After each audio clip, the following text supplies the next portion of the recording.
life is a big preparation for death, right? Because it's like you let go of your youth, you let go of material things, you let go of your dreams, you let go of disappointment, and then finally you let go of your parents, and then finally you let go of you.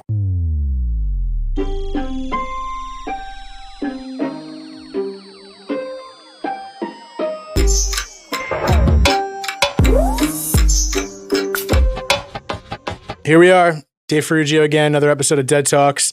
I really need to work on my introduction, but I have a new friend here who was recently introduced to me. It's only been a few days now, actually, with a mutual friend who he thought would be good for the podcast. He is an agent. He's a producer, a comedian, which I learned in person moments ago with some of his jokes. We'll see if he pulls them on air. He also has his own podcast he's doing for a couple of years called Outliers TV. His name is Jorge Perez. George, how are you, man? What's up? So I just had to say George. We already spoke about that. Yeah, it's a thing. It's a thing. Okay. Tell you more about the Jorge jokes. Okay. No more. As we get to know each other better. No more Jorge jokes, but even though I thought I said that really well. Anyway, George, thank you so much for being here again. And I'm not going to spill the beans on your story. I'd rather you say it how you want to say it. And you can start wherever you want to start, and we'll just roll from there. Yeah. Do you want to hear a little Jorge joke? You got a Jorge? Yeah, I got the Jorge start us joke. off with a Jorge So, joke.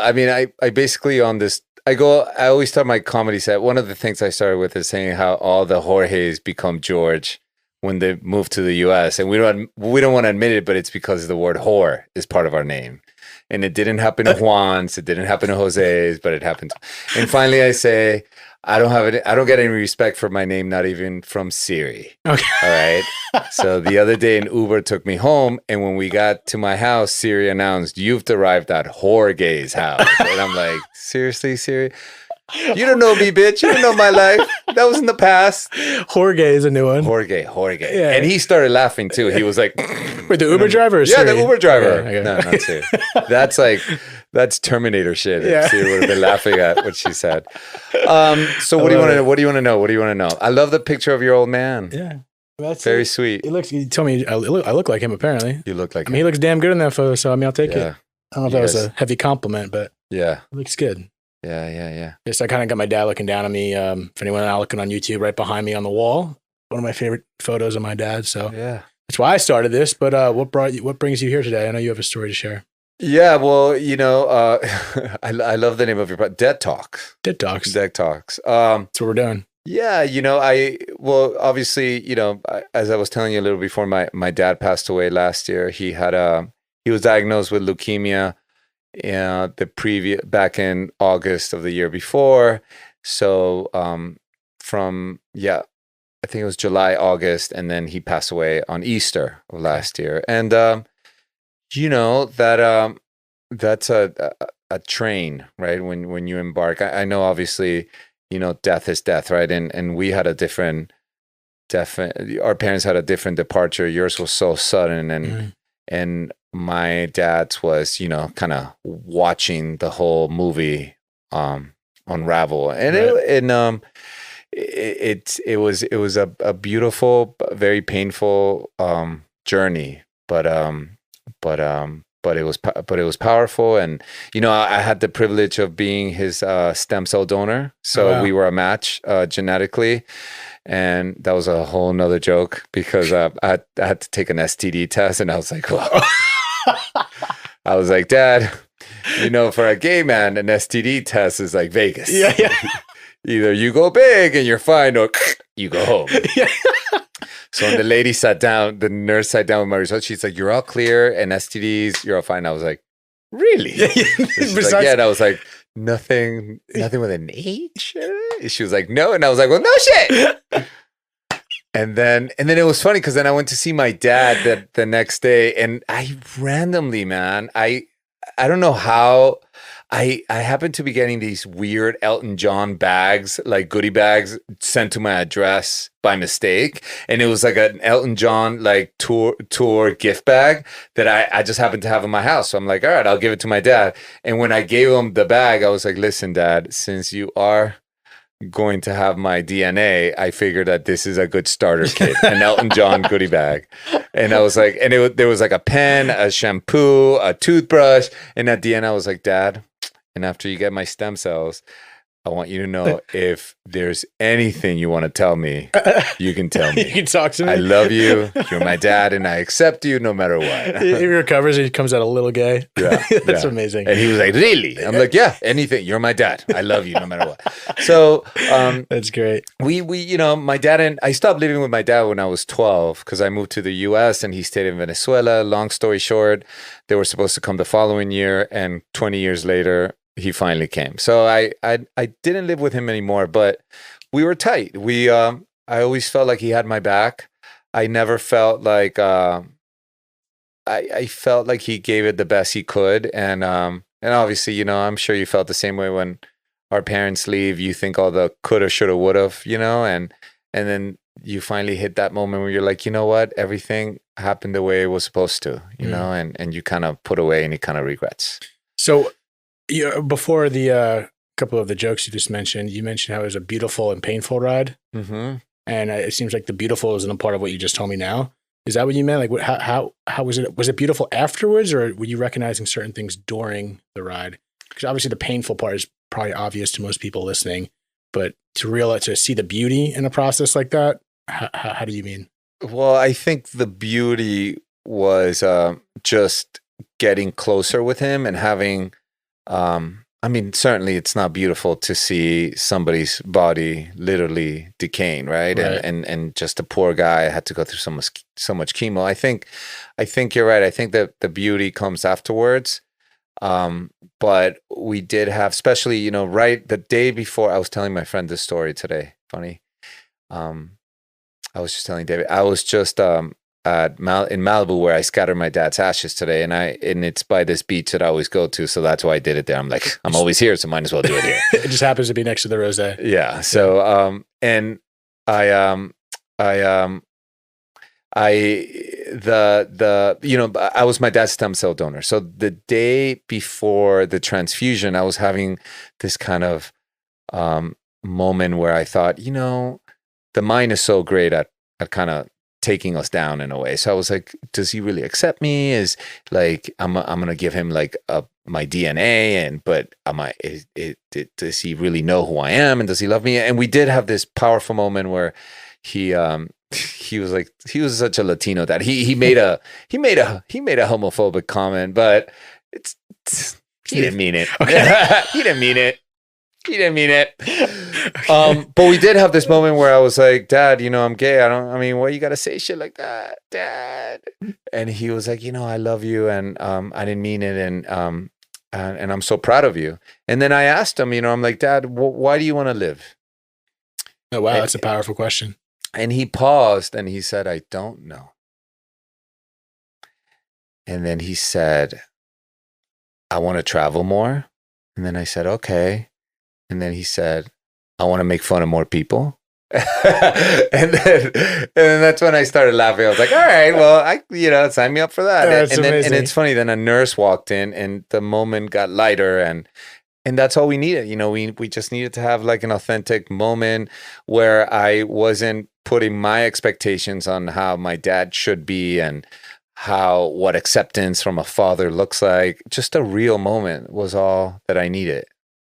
And so it's wild to think that it took this to kind of bring that moment, or did you have moments like this prior? I think there were always like little moments where I always, felt whether it was his acceptance or love, but I think that moment was the last real true moment before obviously the transplant, and then before his passing, because then I had to come back to LA, and then it just, things turned, took a dive. So right. He was in Miami. So that whole year I was going back and forth. But it was, I don't know about you, but my relationship with my father really started after he died. Where I after, yeah, and not because he wasn't present before, because he was, but now it's like he's everywhere, and I feel his presence. And I always tell people this. I always say, I think that life is a big preparation for death, right? Because it's like everything, you let go of your youth, you let go of material things, you let go of your dreams, you let go of disappointment, and then finally you let go of your parents, and then finally you let go of you. right? So everything is just preparing you for the ultimate letting go. So letting go of our parents is like the one before, right? And I tell people that I know it feels so scary, but you don't want to miss out on the other part, because there's something so sweet and beautiful about saying goodbye, and you can't say goodbye if you don't leave. And when you say goodbye, it's almost like you acknowledge someone for everything they were, everything they were not, everything that worked, everything that didn't work, and you say goodbye. And it's beautiful, because that's when you can miss someone if they don't leave. Yeah. And missing is a beautiful emotion, especially a parent missing is, and I'm not like masochistic, but it's a beautiful pain, right? Yeah, no, I 100% agree. And I think it's hard for people to realize that unless you've experienced it, because I think it comes off maybe a little bit masochistic if you don't know what the hell you're talking about. But I couldn't agree more. And I think I've always said there's a beauty in tragedy, and it sounds like an oxymoron, but it's really not. I think that's when you make a lot of realizations. And like you said, your relationship started after he died. And I think, that's actually a unique thing I've heard, but it makes a lot of sense. But there's a lot of beauty in it, but that depends how you take it. So it's interesting when I hear someone like you take it like that. And I always wonder why some people go the other direction and don't see the light in something that can be beautiful. It's contradictory. Yeah. But I want to ask you in regards to what you're saying, did it make it better or worse, or did it make it easier or harder having that amazing like kind of finale moment with your father prior to dying? Like, was it closure, or did it kind of, like, how did you see that? Was it just strictly closure, or did it make it even harder because like I had this amazing moment and now he's gone? Does that make sense? I think it made it way better, because I felt that we had a really beautiful moment before his death, which we hadn't had one in a while, nor was I expecting to have any kind of a moment. I mean, the poor guy was like wrestling with keeping himself alive, right? But the actual last moment that I remember having with him was actually really monumental as well, because he couldn't breathe, so he had to be intubated, and it was like that moment where the nurse, I guess like the hospital practitioner comes and he has to sign off on being intubated, and here he is gasping for air, and they're like, "Do you agree to be intubated, and do you waive?" And he's like, he's just trying to get his answers in, and it was him on the bed, and my sister, me, and my stepmom all around him. And we're basically saying goodbye before he gets intubated. And it was so weird, because I flew to Miami the night before, because my sister called me 2 days before. She's like, "You need to come home. Like, you need to come home now." And it was right before Coachella weekend one. So I had to modify my plans, which was great time. And Easter, right? It was like great time. Yeah. It was. No. So it was right. It was the week before Easter that he was intubated, but he actually died on Easter. Got it. So, okay, so I came back. Different moment. Okay, I came back. So, sheesh. So I so we had that moment. So I flew to Miami, Coachella weekend one, and I got there that night, and the next day I was getting ready to go to the gym. I'm in Miami. I'm like, I'm gonna show up to the hospital at a cool 11:30, and then my stepmom called, and she's like, "No, you need to come to the hospital now. Like, he's not doing well." So my sister and I rushed to the hospital, and we literally caught him. Like, man, had I gotten there 5 minutes later, I would have missed out on the last time I saw my dad conscious. You know what I mean? Yeah. After that, he was intubated for the next week or so, but man, it's made me think so much about my life. And I invite people to take this on. Like, no matter how much someone has like a family, right? A wife or a husband and kids and grandkids and all that, or no matter how lonely you are, that you don't have those things that our society creates as the pinnacle of a successful family life or whatever, man, you're going to take that journey by yourself.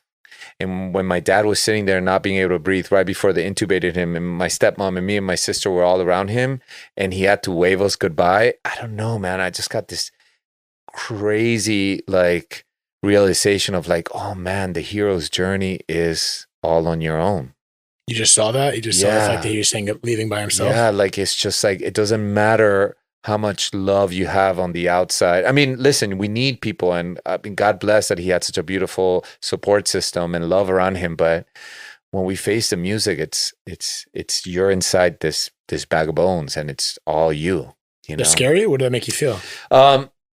It just it gave me perspective on the idea that we have of being lonely. In a way, it made me think like we're all lonely, whether you're surrounded by a million people. This is a journey that you take by yourself. Yeah. So it's weird. It's twofold, right? There's a part that's like, oh shit, that sucks. But there's another part that says, no matter where you are in the spectrum of family, it doesn't matter. Yeah, it doesn't matter. It doesn't matter because you're gonna take this ride by yourself. I mean, it's like you're going into like you're in Six Flags and you're going into like the double like. I was literally thinking Six Flags. Yeah, it's funny you said that because I was like, my first thought was Six Flags. And I was like, no, maybe it's getting in an airplane. So I was having an inner monologue of like, wait, what is this like? No, I think it's like what's like the really hardcore in Six Flags, the double X, X2. X2. Yeah, like you're riding that shit alone. Yeah. And you can be with your best friend, but it's like, no, you're gonna ride that X2 by yourself, and you're gonna lose your cell phone for sure. Yeah. You're not even bringing your cell phone. Yeah, that thing's gone. But I mean, it's interesting because you're kind of sandwiched. I wonder if they're saying goodbye. His family was around him, so like he's not alone there. But whatever that next phase is, maybe it's a quick little ride alone, and then maybe you see some other people. Oh no, yeah, absolutely. And you know what? I've had two really huge things that happen. I don't know if you dreamt with your dad. Did you dream with your dad afterwards? Did you have dreams with him? Yeah, I've had a few that stand out. Yeah. One really stands out. But another episode I was mentioning how, I think the episode I just recorded yesterday, I was talking how I yearn to dream so much about him, and it happens when I don't force it, but I try. Yeah. I actually do try. Yeah. But I'm taking it you've had dreams? Yeah, I had one huge vivid one, which was it was on the plane ride back from the funeral, which in my dream, I was a little kid, and you know, dreams are like all over the place. And I remember that he was in my classroom, and I couldn't see his body, but I could see a light. It was just a light, and I recognized him. So I was like, "Papi, what do you need? What do you need? Are you okay? Are you okay? Okay." And then, are you talking in Spanish in the dream? Yeah. Okay. Cool. Spanish. It was mixed. Just curious. Yeah, it was mixed actually. And then he would speak to me in Spanish, and most of the time I would talk to him back in English. And so in this dream, I'm just kind of getting all kind of hectic, trying to figure out if he's okay. And he just, I could hear his voice, and I've never heard his voice so calm. And the voice said, "Jorgito." That's what he used to call me. He goes, "Jorgito." And I'm like, ¿Qué? He's like, "Jorgito." He goes, Estoy bien, papito." And I'm like, really? ¿Es de verdad? He's like, "Estoy bien." Oh, no way. It's so peaceful. Bien, so he's like, I'm fine. And it was him. And it was him without the weight of the body. It was him without any kind of consideration that he had. It was just like the cleanest version of him, you know? And so that was one pretty surreal one. And then a year ago, I did toad medicine, which is kind of like DMT. Yeah, DMT. Yeah. Well, it's not straight up DMT, but it's like a 30-minute ride that makes you release DMT. Sound like a little toad with a spoon handing you something, right? No, it's not. Okay. But it felt that way. And when I did it, I relived. I was back in that hospital room, but I felt like I was experiencing what he experienced. Oh shit! Which was so frightening, and it was just so. It was. I feel what I describe it as. It's almost like the ego realizing that it's about to die, and it's freaking the fuck out. It's like painful or just horrifying? It's fear, like horrifying. Like I'm gonna die. And then once we passed that point of death, it was nothing but love. It was all love. And I went from like sobbing to like it was love. So I get, and hopefully, I mean, this is my greatest wish for everyone and myself. It's to have that kind of knowing before that moment of death comes, because I think the egos, it's weird. This is how I can describe it. It's almost like, we're so danger wired, right? We're so wired to like evade danger, like danger, burst, suffer, whatever, instincts. Because your instincts are all about survival, but yet your soul knows that there's nothing wrong with death. Yeah. So it's weird. So your senses are like, this is not a good idea. This is not. But then when you transition, it's all love, and then you're like, oh my God. Been worrying this whole time. Yeah. That is an interesting way to put it, because in nature we are, survival instincts. All we want to do is survive. We're wired for survival. We're wired for survival. And that almost has a contradictory effect, what you're saying, and obviously the soul's purpose perhaps of being okay with dying. Yeah. But this whole life of fearing of dying, we have to survive, almost makes you think we're innately supposed to think death is a bad thing. Yeah. It's not. Obviously we want to live, but it's interesting to hear those stories and your experience, because does that mean you're at peace with death right now as much as you can be? Like, what is your perceptive? I can't even speak. Perception. You know what I am? I mean, here's the thing, right? Whether you're religious or spiritual or whatnot, it's funny. I did a ketamine therapy like 2 weeks ago. Have you ever heard of that? Ketamine therapy? I've heard of it. You've heard of Special K. Yes, but I've heard more, medicinal reasons for ketamine. Yeah. So the therapy, you do it with a doctor, and you have to. It's an hour, and they do a time release to your veins and the whole thing. But I can see why it's very successful for people that are suicidal, because you immediately realize that you're more than just this body. You have this surreal life, like spiritual experience, and I think that that's what. If we had an unwavering faith about there's more to life than just these 70, 80, 90 years that we have here, then we could, the more that we were okay, the more that we could be okay with death, the more that we would be okay with living. I couldn't have said that any better. Yeah. And it's so true. I think that's the point of, in my head, not that my head says anything right, but the idea of getting comfortable with death is like, once you can get comfortable with death, that's when you can truly start to live, as you said. And I truly believe in that, because if we're constantly living in fear in general, whatever it is, whether it's death or something else, it's a little harder to live. But it's interesting when you said how that would potentially help suicidal patients. And I think, my theory about it is because suicidal patients are the ego has hijacked the whole machine, which you're basically like, you can't see past like how you fucked up your life, or you don't have the career you want, or you don't have the spouse you want, or you have the spouse you hate, or whatever.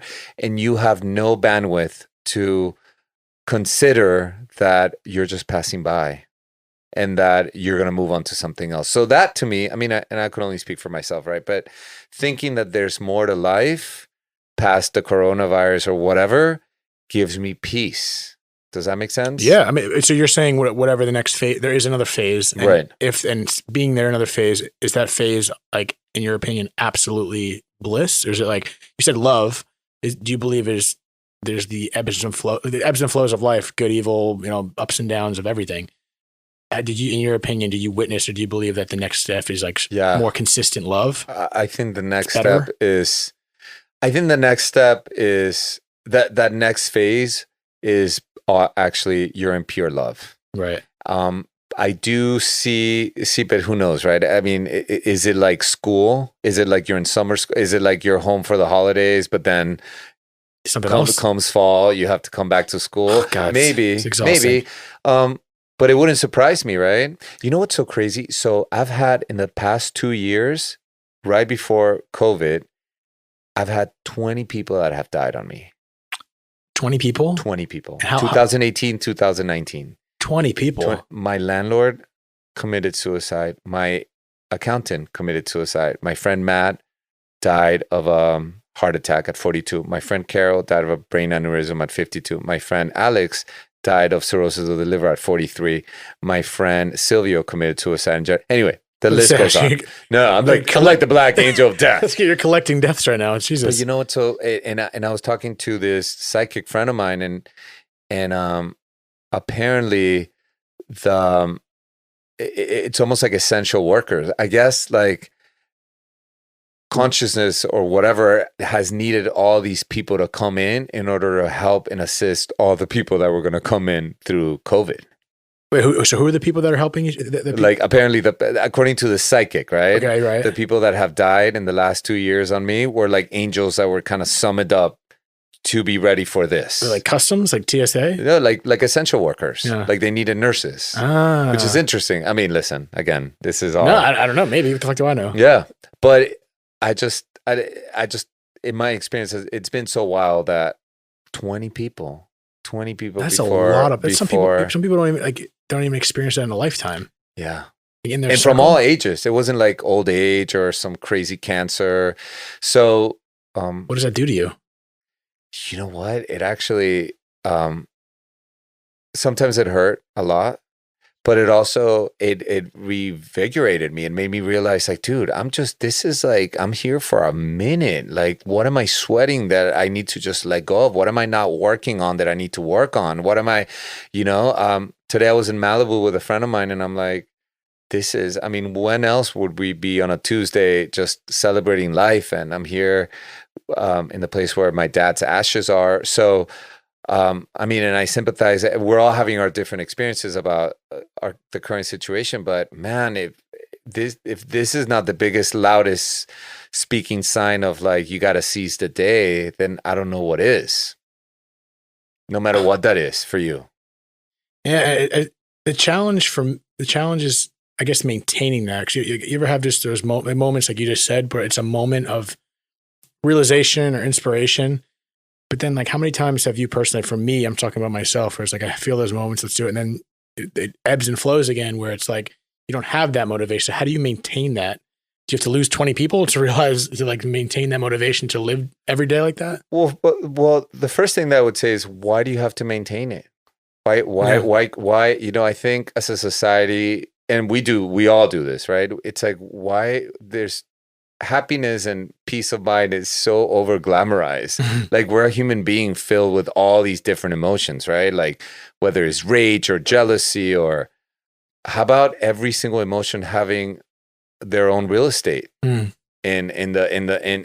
your gamut of emotions? Yeah. Instead of like trying to like, oh, everything is fine, I'm happy, but just kind of. And I get what you're saying. I think the same way, 100%. And I'm the same way, right? Like, how I'd rather feel a state of ecstasy and gratitude and joy, and not really entertain feelings of grief as much as I can, right?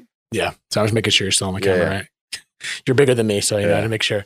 Hey, but I 100% agree with that. I can't say. I'm never going to say everyone, but there is a sense of, and that's not what I meant, that we have to like always put this, like always have to be happy. That's not life. Like, I think you need those ups and downs as part of, that's how you said it earlier in your own way of how, like, that's how you realize, how do you know happiness without pain? How do you know happiness without sadness?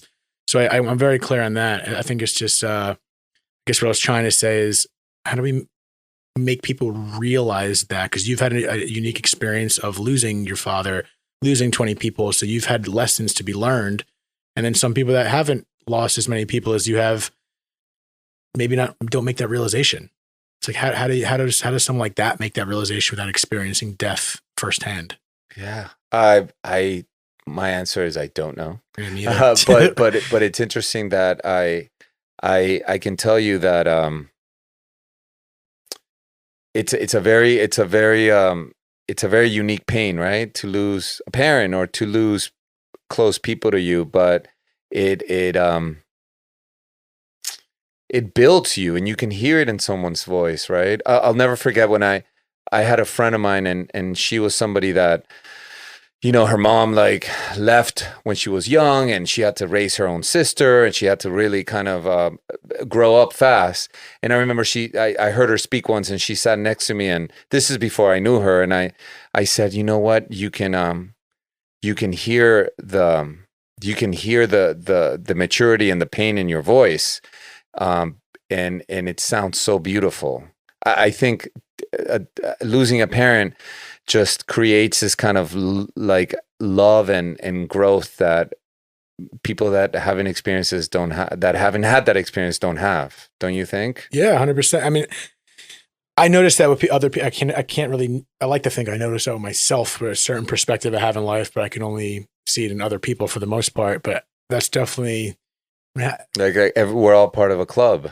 Yeah, it is. Like that was not the Mile High Club. It's like the Mile Low Club. I don't know what the hell it is, but it's some kind of club. But no, I get it. It makes sense that the Grown Up Club. Is that what it is? Grown Up Club? Yeah. I think, you're definitely a grown up when that happens. I mean, how much real does it get when death is death? Like, there's what else is like? I mean, that's it, death. Yeah. So if you experience it in a very intimate way, it has to changes. It has to change you. Like once you experience like that and realize the finality of it, it's one of those things where you don't think it's going to happen to you. It's like all the crazy shit that happens in the world that seems so distant on the news. It's harder to relate to it when it's not in your circle. And once you experience something that's that close to you, that's when you really feel it. Yeah. And it's a mark that stays with you for the rest of your life. Yeah. And it's just a matter of how you take it. Yeah. So let me ask you, so what propelled you to start this podcast? Good question. No, without boring everyone to death, it obviously extends from my own experience losing my dad and growing up from the eyes of my mother, always explaining to me how she wished I would just express more. And I guess I didn't. A lot of those things I forget growing up. I lost my dad when I was 12, so I'm a little hazy about how I grieved with it as a kid, becoming a man today. And at some point, I don't know when it was, all I know is how I am now, but I became comfortable just being vocal about it. And from what I remember, I wasn't. And my connecting the dots was, talking about it, letting it out is okay. And I think it's made me feel better. It's made me realize a lot of things, just talking things out. You learn things as you just say it out loud. And I just realized the importance of talking about it. My mother was right in that aspect. And also conjoined with that was my dad died on a public stage on September 11th, which made me kind of feel, I don't want to say frustrated, but I had a different perspective that why am I getting all the attention every anniversary? Why am I getting those texts every year, which I'm grateful for? And the clear answer is everyone remembers 9/11. Not everyone remembers Joe down the street that lost his dad to a heart attack on a Wednesday on June 17th. You know what I mean? So it's partially the combination of realizing the importance of talking and also shedding the light on other people that may not get the same recognition that I have. And just that's two answers. I can go on, but at the end of the day, I think it's important to make this conversation easier. And hearing someone like you that might not, I'm sure you get texts from people that like in your circle, but for the most part, I get texts every anniversary, which I'm grateful for. I love it. It's amazing. The love I get is truly amazing. But if my dad didn't die on 9/11, I'm not getting all that. Yeah. Not because of my dad, but just like, who the hell is forgetting December 25th is Christmas, 9/11 is 9/11. So it's like, but just partially of thinking of my other friends that I've lost, people and, they died on a normal day. So I think it's important to discuss other people's stories. Yeah. It's like, it's the most relatable thing we all deal with. Like, what else is more common? I'm asking you, what do you think is more common than death? Like, I always say breathing, but not every motherfucker can breathe. Taxes.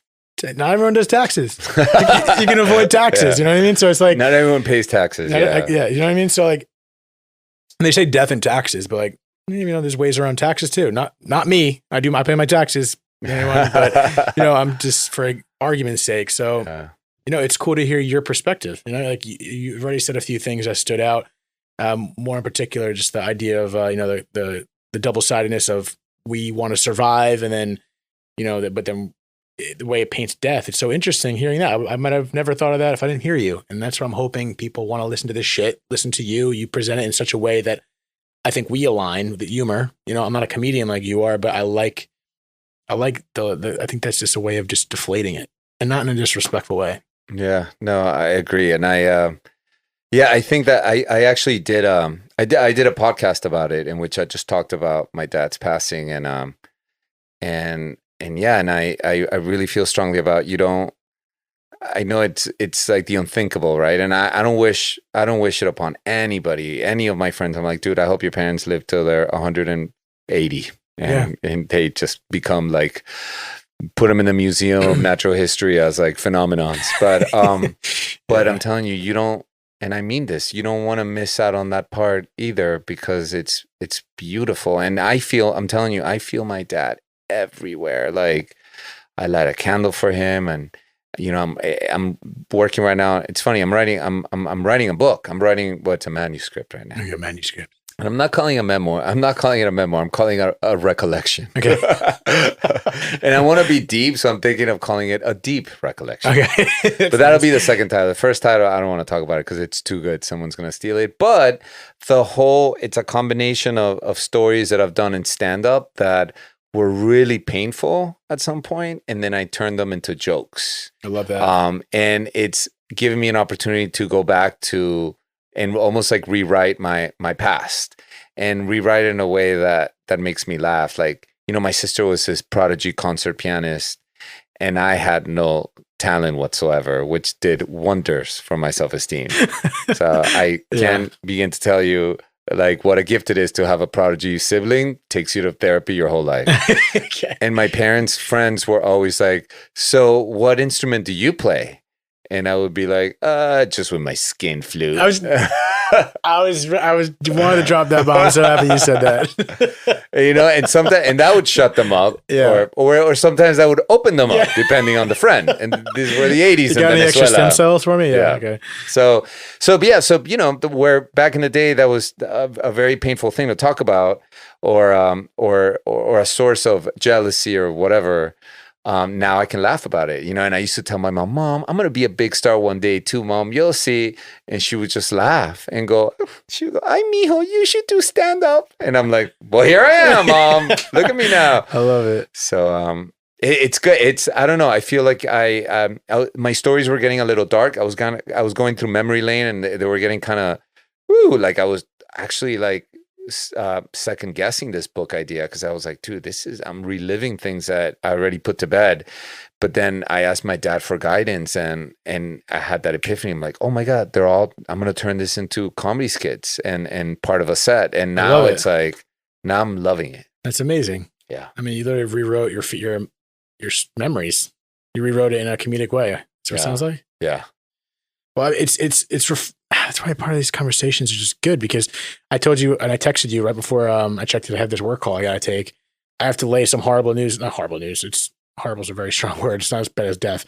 Just work related, just crap I have to deal with. And then like when I have these conversations, like in the middle of it, I'm trying to keep my brain focused on you. That I'm thinking, like, who cares? Like in regards to what I have to do after this, my real estate business, like, I'm really thinking about it. It's going to be like the biggest deal, quote unquote, but we're talking about this, and it's like, it's nice to like, it deflates that. Like we're deflating death in a sense that it's easier to talk about and making it a little nicer and funnier, however we're doing it.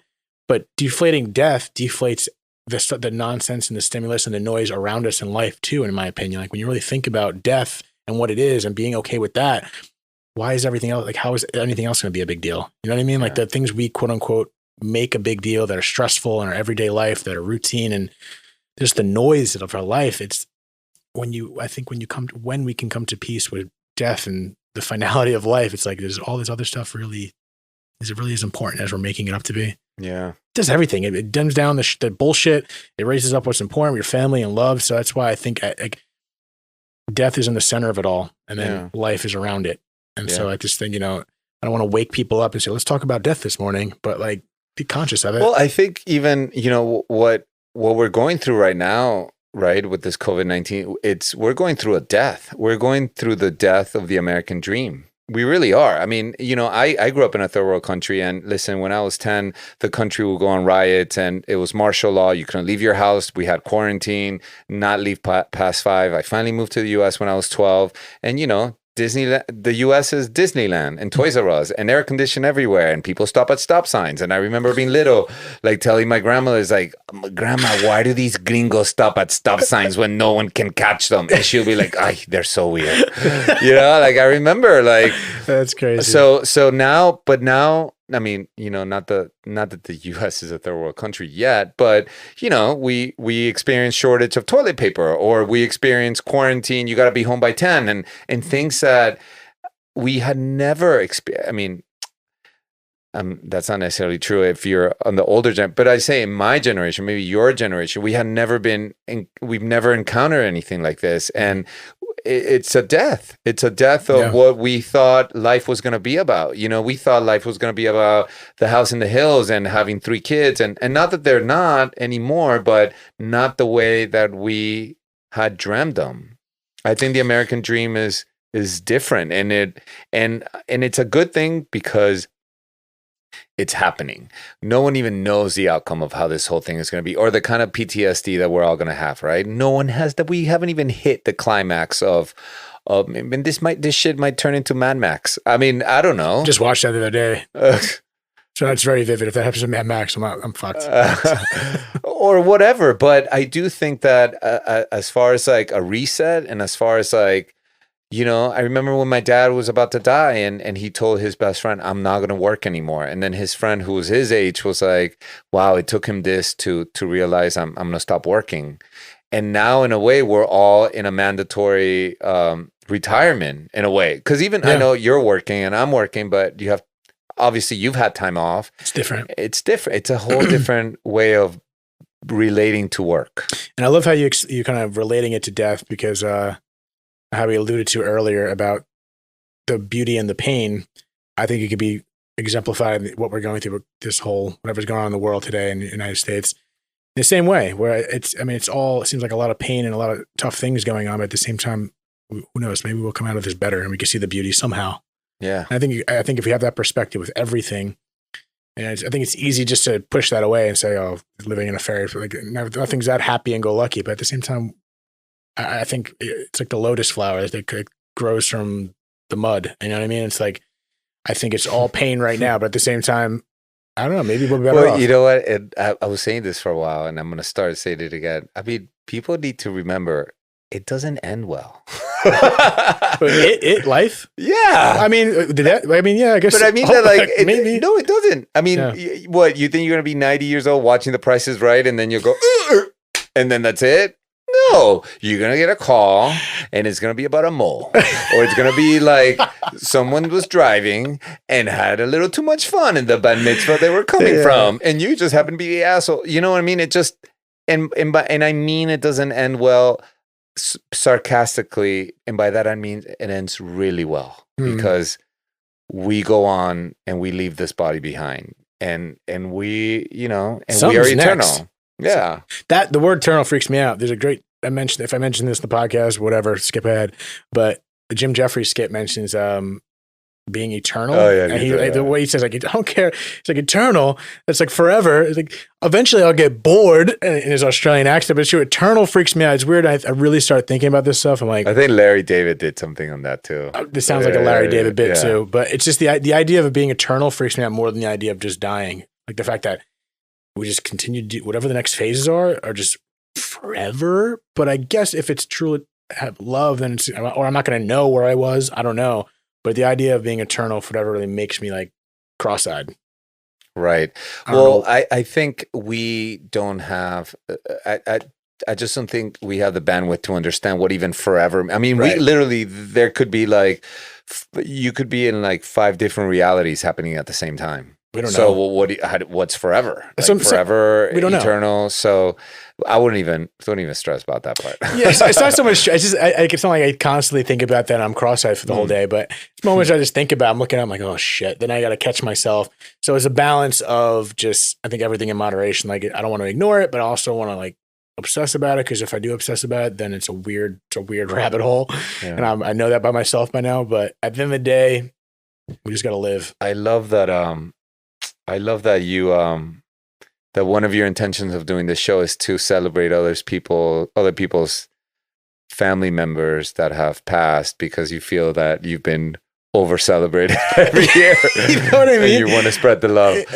That's very sweet. And you know, and you and I talked about this a little earlier, which was when we first talked about, I was in New York City during 9/11, and my ex was in the building. I thought he was dead for 5 hours, and everyone has, I mean, no one, that's a day everybody remembers what they were doing, where they were. And I immediately asked you if your dad worked for Cantor Fitzgerald, because I knew people that worked there, and I knew that those were the floors that were heavily affected. So, I I have a special connection with you about that because I was there. I thank you for sharing that because it hit me hard when you first said like no shit because I was 12 years old. I'm not going to go too deep into it, but I have no idea how bad I would want to be there. I don't know what I would do being there, but something about just being there is just something that I almost wish I dreamed for. It was weird that they locked us. Well, it wasn't weird. It made sense, right? Nobody knew, but my sister was in New Jersey. I remember that it was a feeling of like caged, and we couldn't leave. But it was such mayhem. You know, it was. You said you saw the tower? Actually, I saw World Trade 1 and World Trade 2 go down because you could see them because I was right on Christopher and 6th Avenue. Okay. And you could just see them both right there. Christopher and 6th, that's pretty close. Yeah. That's like the West Village. That's wild. Yeah, and man, none of the phones were working, and the only call that got through was him at 1, and he said, "George, I'm okay. I'm alive." He didn't say Jorge? No, he didn't say Jorge. No, I'm sorry. Are you trying to be funny? That's my job. I need you can be funny too. Okay, yeah. I won't use it. Don't worry. I won't put you blast on here. But. So what I like to say in my stand-up too is like, that people are always asking me, do I want to be George or Jorge, right? Do you want to be George or Jorge? And I'm like, dude, like it doesn't matter. It's like, it doesn't matter. It's like, what are you able to pronounce? Okay, that's my question. And I usually let anybody call me George or Jorge except for the Brits, because in my experience, the Brits are so freaking white, so they're always trying to be all Latino and spicy. And they're like, well, so what? And those are the ones that are not allowed to call me Jorge, because they'll go, so what is it that you want to be called? Is it Jorge? And I'm like, no, it's not Jorge. It's funny. Whenever I see Jorge, I never even registers to call him Jorge George. You don't, but other people do. Okay. Other people do. Yeah, and I think at the end, it's like I moved to Miami when I was 12, and I'm telling you, in Miami, it's not like here. All the Jorges become George. So I didn't really have an option. It was like people phonetically were like, oh, George. So I just kind of went with it. And, you're trying to assimilate. And, But then I got here and people were like, no, you're Jorge. You should own it. And like in LA? Yeah, in LA. And like you're, and then I'm like, I guess. And then I just felt like I was being so Jorge. It's true. Jorge is a very like sensual name. But I got familiarized. But I use it once in a while when I know it's gonna work. Like years ago, my dream was to always meet Anderson Cooper. Okay. And I would always tell my friends, I'm gonna marry him. Gloria Vanderbilt is gonna be my mom-in-law. We're gonna go buy houses in Bridgehampton, the whole thing. And I ran into him once, and I'll never forget that I said Anderson, and he turned around. He's like, hey. And then I went, hey, nice to meet you. I'm like, my name is Jorge Perez. Because I knew he was into Latin guys. And his little beady eyes like opened up. Like he goes, hi. So you keep once in a while, I keep it real. That's amazing. Yeah. I'm a Yankee fan growing up. So there's a well-known Yankee catcher. His name is Jorge Posada. So that's how I got familiarized with Jorge, never George. I'm not even a Jorge. I'm offended by George, to be honest, but that's okay. But I mean, I guess we leave it on the Jorge line, but I don't know if there's any last comments you want to mention. But at the end of the day, I'm happy we got the chance to talk because you have some really cool insights. This was fun. Yeah, well, this has been such a treat, and like I said, it's I was in Malibu all day today with a friend of mine, and who also, by the way, this is what I'm loving about this time of COVID in a way, because we're seeing everybody either going back home to changing their lifestyles, changing careers. You know what I mean? We're experiencing all these changes, and this friend of mine is literally going back to run the father's business, and his dad and him have never been really close, but now the dad is seeing how he's taking over the business, and the dad. And we had this beautiful day talking about dads, and then out of nowhere, the dad sent him like a joke, like a funny joke video, and he's like, "Oh my God, my dad's never sent me this in my whole life." And I'm like, "You see, you're like, we're talking about this, and things are opening up." And then, so I've had a day filled with dad stories, and I think it's beautiful to kind of end it with this conversation. I love it, man. I appreciate that. Yeah. Well, thank you again. George Perez. I don't know why. Jorge for you. Jorge for you. Jorge for me, George for you.